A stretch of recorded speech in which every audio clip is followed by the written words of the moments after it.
At Kira, 3 charging stations, which can recharge the electric batteries in less than 2 hours, have completed calibration at Nakasongola and will be transferred to Kampala and Entebbe. Bernard Yiga, UBC. And moving on still in regards to transport, safe border riders have been urged to shun gender-based violence and preach against it in wherever they go. Now, the call was made by Head of Children and Family Affairs in Police. We're looking at Kushemirerwa Caroline there, who expressed worry over the increasing gender-based violence cases in Kampala.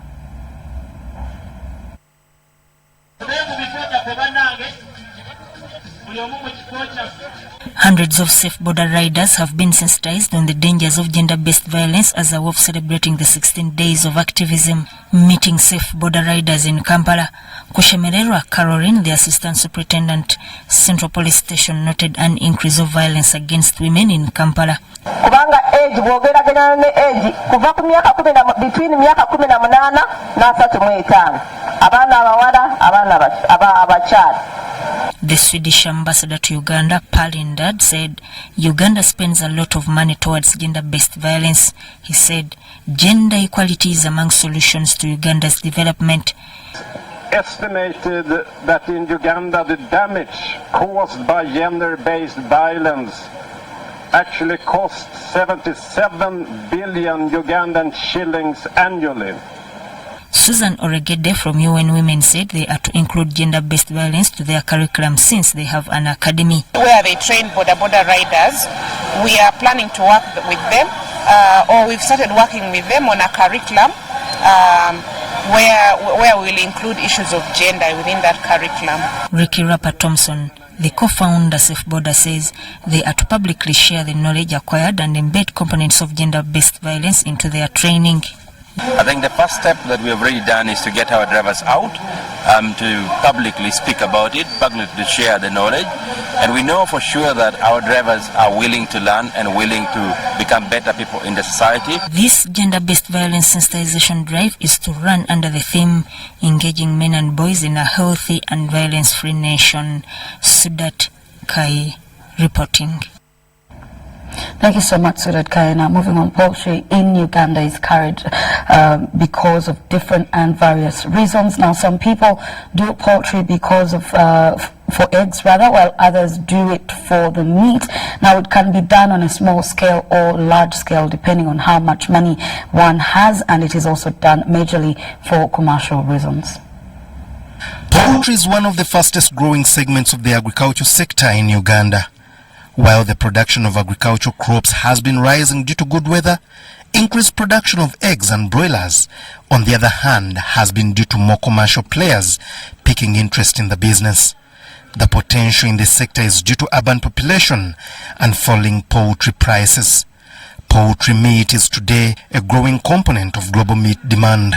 In Uganda, apart from household consumption, hotels, recreational facilities and schools are now good consumers of chicken.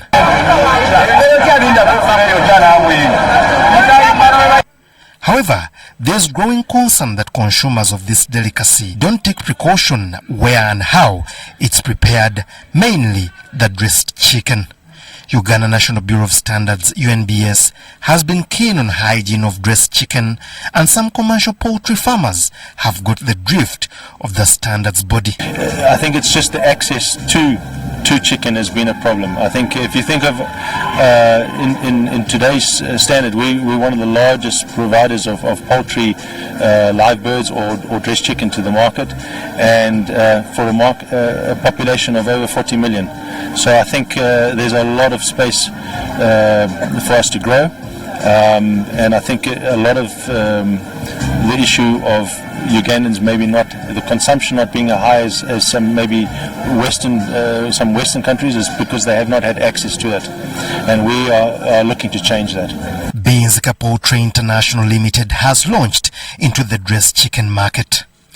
Venturing into dressed chicken, they believe the market is ripe and the perception of this kind of chicken has greatly changed. Growing in urban centers, we see people more more inclined to lifestyle changes, you know, because people are moving more to white meat than red meats, you know. Yeah, so we see that happening. We see that when we go to the restaurants and hotels, there's a lot of chicken being consumed on a daily basis. So we see the demand picture building every day. The use of machines in this industry is highly recommended as means to maintain the required hygiene and standards. Uganda is estimated to have between 40 and 50 million chickens. Of these, at least 30 million are hybrids, while the rest are local breeds.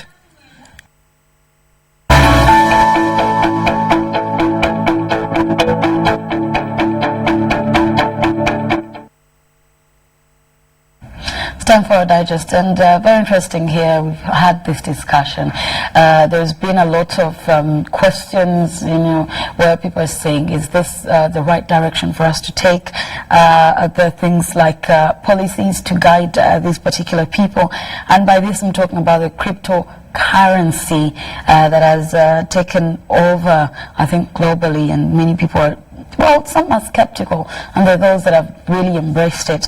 Now, what we're looking at here is that the embattled cryptocurrency operators here have started a bid to block any current and future prosecutions. They're pleading that they do not control the intricate international digital system.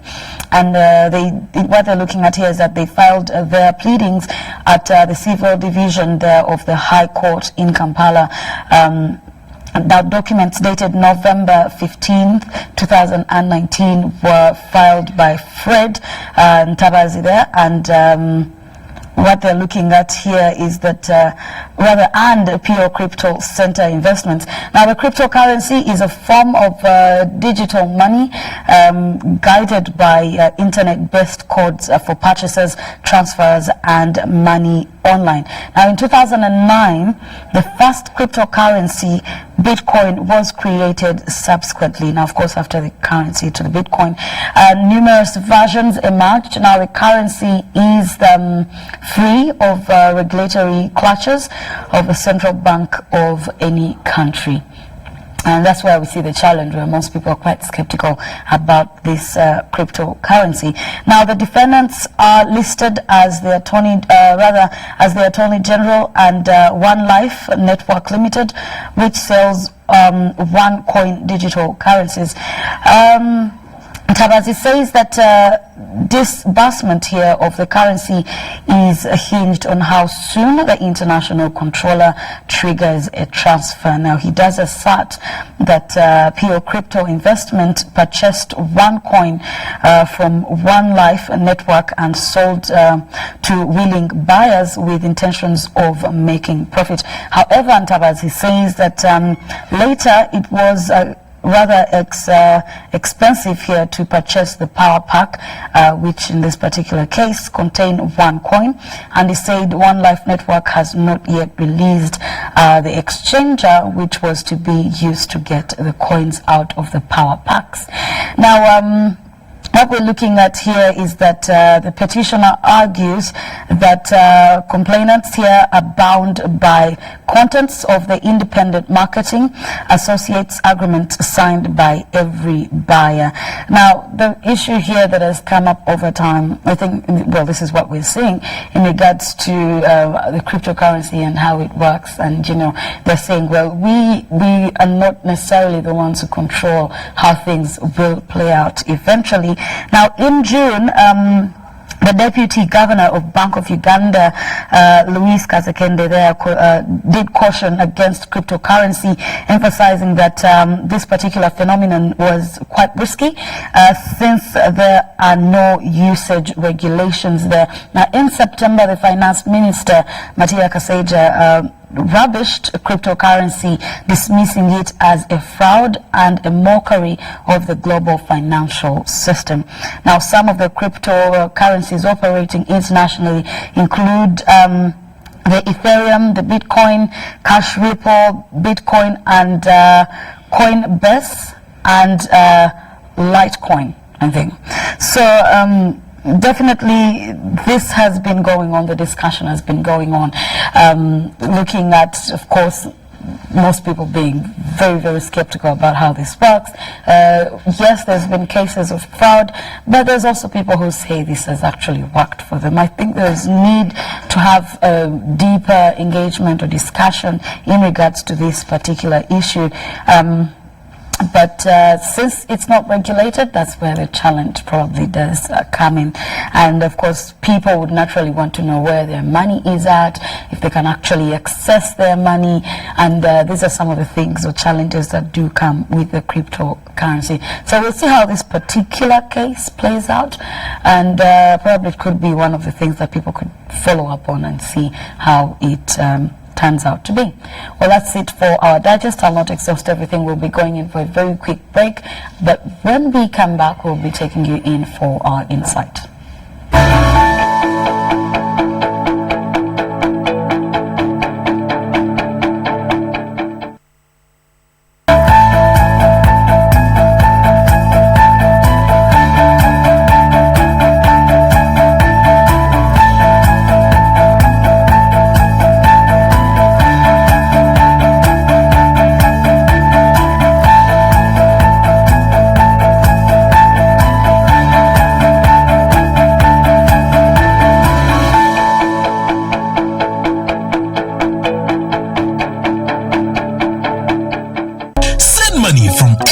to Airtel at 60% discounted rates. Yes, you can now send money for as low as 100 shillings and a maximum of 1,000 shillings. And that's not all. You can now withdraw up to 7 million shillings from your nearest Airtel Money agent for as low as 12,500 shillings. Remember, depositing money is free, buying airtime through Airtel Money is free, Airtel Money and PIN registration is free. Do not pay any transaction charges directly to the agent, and never share your PIN number with anyone. Enjoy the lowest rates on sending and withdrawing money on Airtel Money today.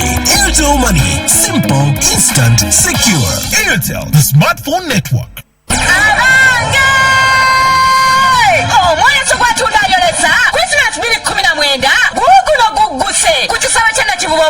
Primary school jangu wekwata ekifo kyo amangu ddala wanatunira ebyamaguzi ebyo ate ono omugattako gw'ekibuga Kampala ng'ennaku z'omwezi 19 Desemba okutuusa nga 23 Desemba guwagiddwa UBC TV, Pepsi Cola, Bella Wine n'abanguka mu byefuna ku Star TV emunyenye y'eggwanga.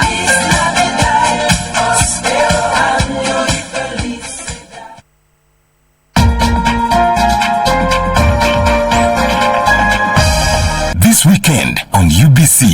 My name is Mkayo Hannington, winner of the NSSF Friends with Benefits Season 2. Congratulations, Hannington! I used my winnings to boost my agricultural production and give a chance to the people in my community to work. So join us this year for the third season of the NSSF Friends with Benefits, as 16 Ugandans share inspirational stories on how they use their NSSF benefits to do life-changing things. So tune in every Sunday with your host Gaetano and I, and special new host Uncle D. It's another incredible display. It's the NSSF Friends with Benefits. And that's not all. You have the power to vote for your favorite stories to win up to 55 million shillings, just like Hannington.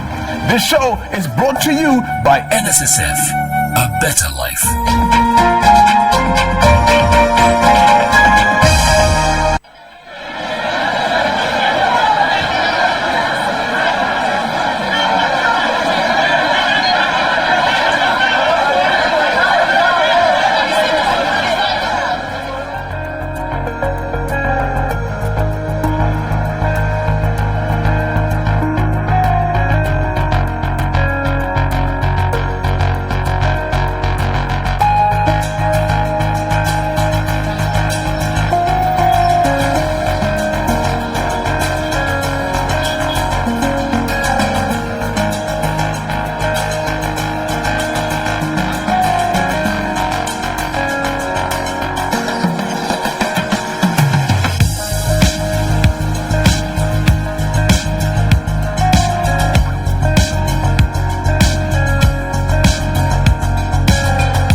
sodas, Fanta, Coca-Cola, everything is well. You own a shop or you're just talking for the customers? We own shops. We own supermarkets. Yes. Very good deal. Some people are but there's some people.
Well, I'm glad you're still here with us, and it's time for us to get into our insight. This particular discussion is concerning both the employer and the employee. Yes. Yes. And with me in studios is a gentleman here who's going to be talking to us. He's the Executive Director of Federation of Uganda Employers, and that is Douglas Opio. Douglas, thank you for making time with us. Thank you. Yes. Pleasure for me to be here. Indeed. Rarely do we have people like you on set to talk about things like this. Yeah. Because what we're doing is we're having someone from the Federation of Employers. Barely do we get to have the employer come and speak from that perspective. Usually we get the employees, come out and speak about their issues, the workers. Consider them as the most vulnerable. Yes, exactly. But thank you for making time, because I know you have your challenges as well as employers. But the Federation of Uganda Employers, tell us more about that. The Federation of Uganda Employers is a member-based organization. We were established a long time ago in 1958 and legally registered in 1960, and mainly to promote the interests of the employer. Because if the employer doesn't exist, there are no workers, of course. So we do mainly three things for the employers. First is lobbying and advocacy work for a good business environment, and we tend to focus a lot on the labor-related legislations and policies. And then secondly, we try to promote labor law compliance, essentially to ensure that the employer is on the right side of the law, they know the right things to do, and then lastly, generally issues around enhancing productivity and the growth of businesses. Okay, so how is that going for you so far? So far, I would say it's rather well, because the employers have been very receptive, and a lot of them are putting in place a lot of reforms for which we are very proud. The compliance, at least in the member companies, has increased quite tremendously. From next year, we'll actually start measuring compliance in companies, trying to do a checklist for all the labor laws, and then to see at what level a particular company has reached. So we see lots of improvement, but there are also challenges still. Yeah. That is true. So we shall get into the challenges eventually. But real quick, this is voluntary? Yes, voluntary. Okay. Essentially, employers who want to put best practices in place. So employers who see the need for their businesses to grow and to grow in a sustainable manner. Because success, if it is not in a lawful manner, it's temporary. The law eventually catches up with you. That is true. So how do you achieve these things? I know backstage before we went on air, we're looking at things of like corporate governance, for example. So what do you get to do to make sure that we do understand these things? We have been focusing a lot on leadership, and we work with employers at least in a collective manner twice a year. We bring the CEOs together. Recently, we were bringing the CEOs together and then putting them to understand leadership in the 21st century. We focused a lot on agility. So to try and understand from a well-researched point using international speakers. Actually, the last one was a management consultant from Norway. So we try and help companies to appreciate the need for good corporate governance, which is mostly lacking in our local companies. The multinationals, generally, they have well-established systems, well-established structures, but the local businesses tend not to have those in place because our companies are generally family-owned, and they tend to stay too long. You know, the business grows beyond you at some stage, and then you have to put proper systems in place. You can no longer be the board of directors and also so people are running their businesses like they're running their family business, but they tend to keep it still to themselves rather than open it up for expertise away from them. You can have a legal expert, for instance, on your board advising you on legal risk that you might encounter. You can have financial advisors on your board, people who are business strategists. So it goes beyond you, and that's why our businesses grow up to some level, then they stagnate. We are not like well-established businesses, for instance, so many Kenyan companies operating in Uganda, but it's not the same case with us that we have Ugandan companies operating in Kenya or operating in Tanzania or operating in Rwanda, for instance. Very few are doing that. So basically it's very simple things that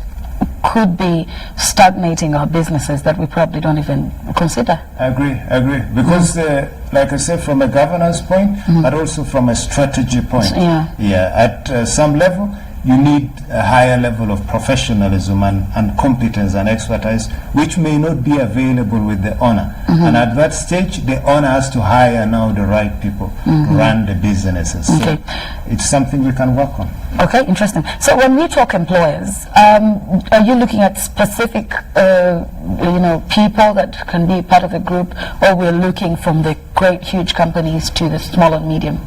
We're basically looking at all. You're very right. So we are looking at the multinationals, and the tendency has been that the multinationals tend to join us rather quite easily because they understand the need for compliance, the need for standards, the need for operating a good business, and to mitigate risk. They appreciate what risk can do to your business. But with time, actually, as I talk, 2017 up to now, I think we have seen a little bit of a more rapid growth in our membership from the local companies, including very young employers, businesses owned by people who are basically under 35 years. That number has been increasing, but the proportion is still skewed towards the big ones. So we are basically about 80% big employers, and then about 20% the small guys. But with time, though, because it's something that is being learned, as a process. And as we engage like we are doing now,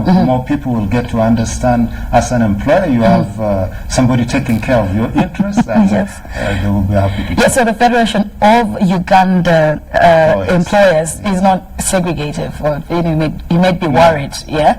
People could get worried and say, "Well, that's for the multinational." No, it's for the small and medium enterprise. Actually, quite a lot of them. We prefer actually to work with the small and medium enterprises as well, to help them grow, because most of the multinationals, they have the systems in place. They're just managing risk here and there, but the structures, the systems are put in place. But that's what we need to do with the SMEs. And they're the majority of companies in Uganda, probably more than 80% are still SME. Okay, so employer-employee relationship, very key, and some people may not realize. And we've had this challenge, and I think that partly that's why you're looking at the corporate governance issue. So how big is this problem? I think I would say it's a big problem at the moment still. like I said, away from the multinationals, most of our small and medium enterprises do not have systems in place. And because of that, they tend to collapse rather quick. Actually, research shows that most of our businesses don't last even 2 years. So the challenge is big. And like I've said, we want to see Ugandan businesses moving abroad, investing elsewhere around East Africa, but that's not yet happening at the moment. Most of the people who are moving across the borders are basically traders. So it's only trade and commerce that we are seeing people move to other parts around East Africa, but we want to see businesses grow and, of course, employ more people. That is quite true. So, real quick, another issue we're discussing before we're on air, we're looking at employee rights. I know even the employers have rights. So do you also get to engage the employers on helping their employees understand their rights? Because there's so many workers or employees out there that don't know their rights. And unfortunately, I'm not saying every employer. There are employers that are quite cunning characters that will say, well, if they're not aware, they take advantage of their employees. So have you engaged most of the people that you're dealing with within your federation to help their employees understand what their rights are? Yeah, we do that quite a lot. That's what we call the labor law sensitization. So essentially we have a system of encouraging compliance among employers, especially labor law compliance. So what we do, we have what we call general sensitization. We bring generally employers together, usually at the federation itself, or depending on where we are conducting the sensitization, maybe up country. So when we do that, we tackle various things. We tackle employee rights, but we also show the employer that by not observing the employee's rights, you are at risk. So we also bring panelists from the industrial court. They explain to the employers what kind of cases they're losing there, what kind of rights of workers are they abused, but we also take a lot of time to explain to the workers their rights, but also the obligations. We are keen on the obligations as well. Yes, you can't because even the employer, exactly, you can only demand when you also need to do your job for the employer. Real quick, let me take you to the very obvious discussion when it comes to employee-employer discussion here. Salaries. Payments. Whichever way anyone could call it, as you're being paid for your service, you're being paid for, what you're doing in a specific place. It doesn't have to be necessarily an organization or company. But let us look at this particular discussion, because it has caused a lot of, here and there. I know. But we all know where this is probably stemming from, because we're looking at, people are relying on the wage from 1984. Times have changed. The weight of the money has changed. Everything pretty much has changed. Probably the world is much more expensive, considering our economy and how it's performing. But let us look at this entire discussion of salaries. Now, salaries is a big question, I should say, but also it's a complex one to handle. I'll just give the example of the structure of the economy. Our economy is mainly small and medium enterprises. Now, being mainly small and medium enterprises means the ability of most employers to pay is also low. Usually when we talk about the need for high wages, we are looking at the Coca-Colas, we are looking at the Total, but they are a very small proportion of our population. The population of employers in the country. But generally, we have majority who are small and medium enterprises. So when you're setting a minimum wage, you have got to take these people into account. You have got to take the small restaurant person into account. You have got to take somebody who is having a shopkeeper at hand. You have got to take into account all this. So it's understandable why it's difficult to come to the conclusion on a minimum wage, mainly because of discussions around the ability of the employer to pay. But the minimum wage, for instance, recently people were trying to propose maybe it could be 130,000. this is not a big deal for an established company. They pay way beyond that, whether it's in the bank.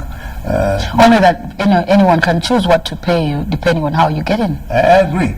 But also, the reality is that the minimum wage will most likely affect the small and medium enterprises much more than it will affect an established company, because most of them already pay beyond the minimum wage. But overall, it's a good thing. At the Federation, we do salary surveys to try and help the employers understand the level of wages with their competitors, because we always say, and I tell employers this quite a bit, that if you pretend to pay, the workers also pretend to work.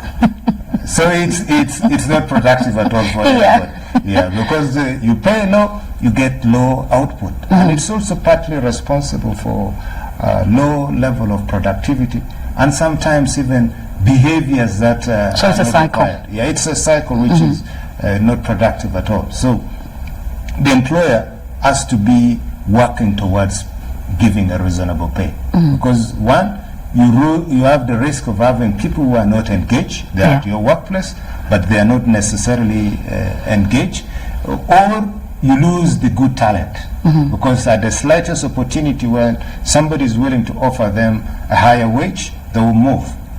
So it's important, and also it's important for the government to protect the lowest earning workers, because they're essentially people who cannot work for their own rights. They are vulnerable. And people don't even know the economic rights in this particular discussion of, how you're supposed to be facilitated to make sure that you're actually productive, to give an end result that's very encouraging even to the employer.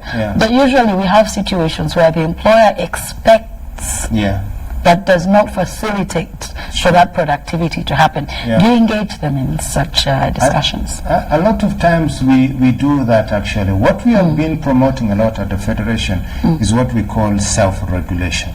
Because in most cases, the enforcement by the government has been weak. I recognize the efforts they are putting in place. The labor officers are working quite hard, but they can't reach every single workplace. It's just not possible.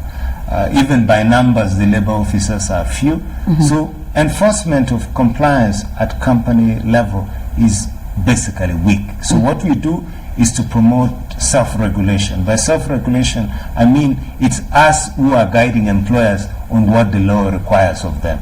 Right from the very basic one, for instance, just like workplace registration. A lot of workplaces are not registered. But we bring it to their attention that you're actually breaking the law. But no company is being closed because the workplace is not registered, which is a good thing.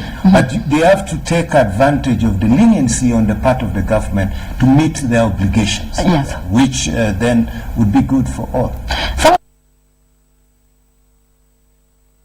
Knowing their rights, and employer helping the employee, is the fact that the reason why we think sometimes this sort of pay, is because, first of all, there is no contract, for example, whether it's small and medium enterprise or a multinational, depending. I would love to think that that piece of paper that might seem like it's just a piece of paper is very important, so that you know what you are doing and what should be given in return, because this is where the problem is. I will come to you, I am desperate for a job, and you say, well, can you do this for me in the meantime? We'll see along the way what to give you. You understand? And then after a while I'll come to you and demand. For example, I don't know if I'm working for you as a volunteer, I don't know if I'm working for you as an intern. Even interns probably should have this kind of arrangements, whereby you know that yes, you're an intern on paper, and it's written on what you expect from me and what I expect from you. And I think this is where the problem is, because we seem to be comfortable as long as I get something to do. And the employer is saying, well, that is cheap labor, why not? Absolutely. Now, currently we are in a discussion for reviewing the Employment Act, and this is one of the main discussions we are having, because within the law, within the Employment Act, the employer is not obliged to have a written contract. So essentially, the law recognizes a contract, whether it's oral or written. I can just call you and then give you work to be done, and then say I will pay you this much, that is it. By law, I've not committed an offense, and there is nothing wrong with that. But from a good practice point, that is wrong, because it's not good for the employer, but also not good for the employee. On the side of the employer, should there be any conflict, it's very difficult for you to define what the wage level is, because the employee could perhaps claim a higher wage. What would be the basis for refuting that higher wage? Because some of them are paid cash. Yeah, that is true. So it's good for both the employer and the employee to take that initiative. To have the written contract in place. So maybe this is something, some of the things that you're considering with by law, some of the things that should be revised. In some countries like the Netherlands, for instance, it's not acceptable to employ just by word of mouth. You can't give an oral contract. Yeah, so it could also help to address some of these issues. If you look at the risk it poses to the employer and the risk it poses to the employee. Okay, so earlier on while we were having this discussion, you pointed out that there's still some challenges, especially while in trying to execute your mandates as the Federation of Uganda Employers. Maybe if you can just tell us about some of those things. The challenges that I find at the moment, most employers who are not willing to comply with the law, they generally tend, because we are a voluntary organization, they generally tend not to join as members. And for me, that's the major challenge. It's different when an employer doesn't have certain system in place, but it's willing. He's willing, he or she is willing to work to make improvements. But in cases where they basically just say, I don't intend to join, simply because they think they are going to be part of employers who are having best practices, part of a group of employers who have good practices. So that's a major challenge for us. And then secondly, it's still, we're not yet reaching every single employer in the country as we envisage to do that. Our operations are in all the regions, but not all districts. So essentially, we are not yet reaching certain districts, but basically the Federation should be operating in every single district in the country. Yeah, so it's those are the kind of challenges we are still having at the moment. But we have also seen great improvements. I would say, for instance, just 2018 and 2019, we have seen a new trend. Employers walking into the Federation of Uganda Employers to become members, which was not the case previously. Previously, we would be out looking for them and explaining why they should be members. But now they see the benefits and then they come to us, which I think is a much better trend. This is the employers' organization. The employers should be. So what does it take to be a part of the Federation? Is there some sort of, because most people say, oh, we have to pay a fee every month? No. Or do you have to pay a fee while you get it? What does it take, or what are the requirements, or what are the things you take people through to be a part of the Federation?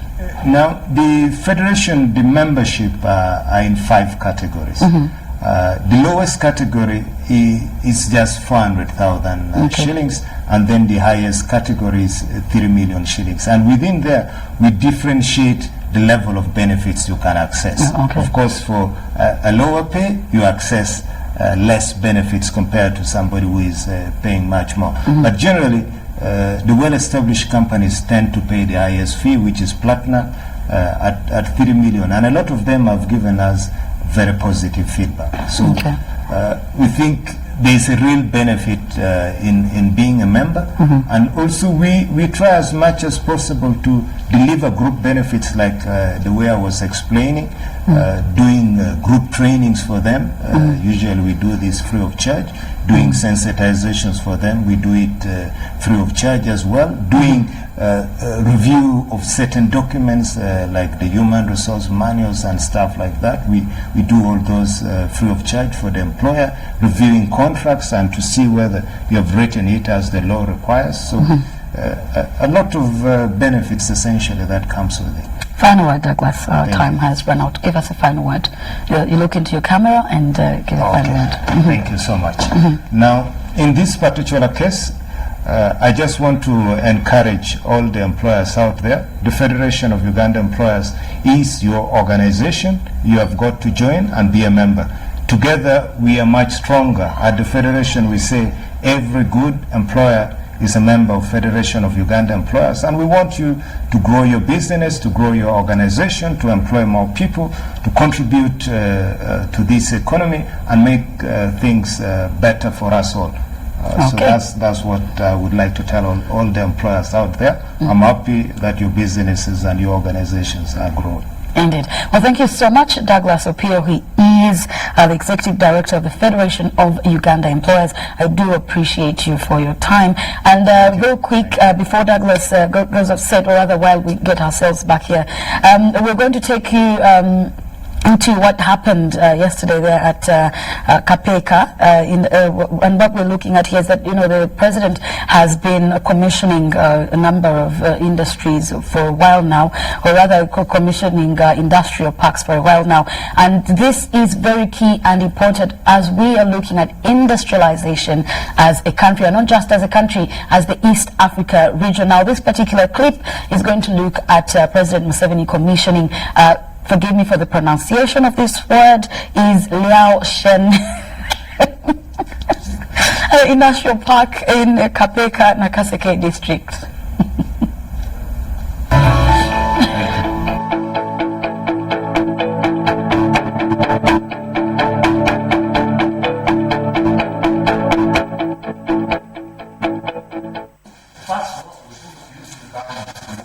The big problem of Africa is sleeping.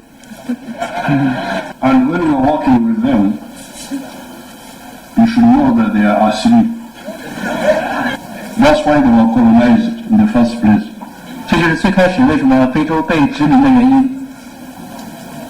When the colonists came here, it was possible to defeat them. 最开始被殖民的时候，殖民者是应该被打败的。But because their chiefs were asleep, 但由于非洲人还是在睡眠的状态 and they themselves were asleep, 整个非洲人民都处于在这种状态之下 the colonists took over the whole of Africa. 所以整个非洲都被殖民了。So here, we are in the process of working them out. 所以我们正在进行这样的过程。The big strategy we used was liberalization. 我们更注重的是经济的自由化。Liberalization. 自由化。By liberalizing the economy, 当经济更加自由的同时 we are able to bring people, 人们更向往来投资 to come in easily. 更容易到我们这儿。That's how we are able to attract groups like the ones which are here now. 这就是为什么这么多投资者能够到乌干达的原因。But as we hear, we still have problems. 但是我也听到他们仍然有很多问题。Because of the sleepers. 正是因为这些还在沉睡状态的人民和官员。The policy is good. 这个政策是好的。But some of the implementers are asleep.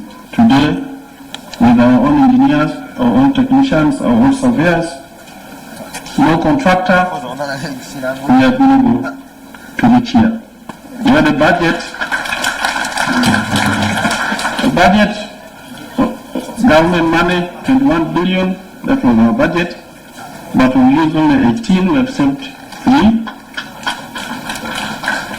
And these 3, sir, we are going to put on Matuga, Kasana, because, Your Excellency, there are factories on that road up to Nakasongola. They are having problem. So my team will have a 1 week rest, and then we shall move there because we have already finished the design of that line. We shall be moving there. So we already have 3 billion, which we can start with. So these people always having special pass, but already they are operating here more than 2.5 years. The process is not that up to now. And really we have a lot of challenge. Without working permit, we cannot apply the driving permit. they cannot avoid the bank accounts. So a lot of challenge come for these investors. It gives us a big troubles for inversion. But I'm beginning to be impatient. Again, you normally criticize me for being impatient.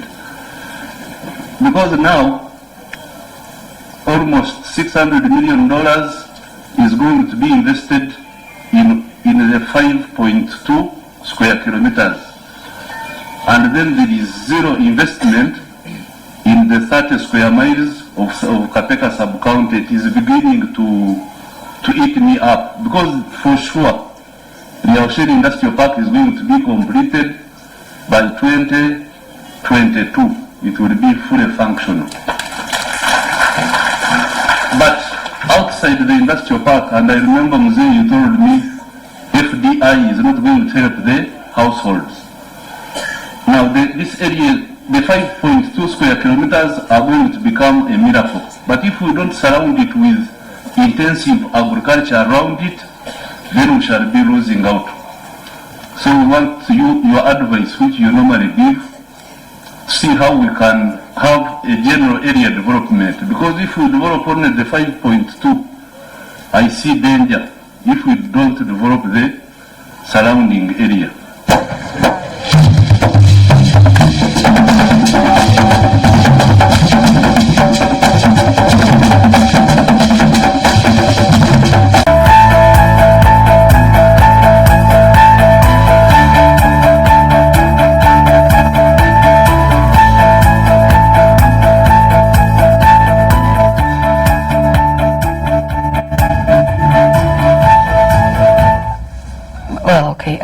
Definitely we need to focus on what happens to the communities around these areas. Well, my time has definitely run out. My name is Rowena Kajumba, and I do wish you a lovely weekend. Till Monday, have yourselves a good day.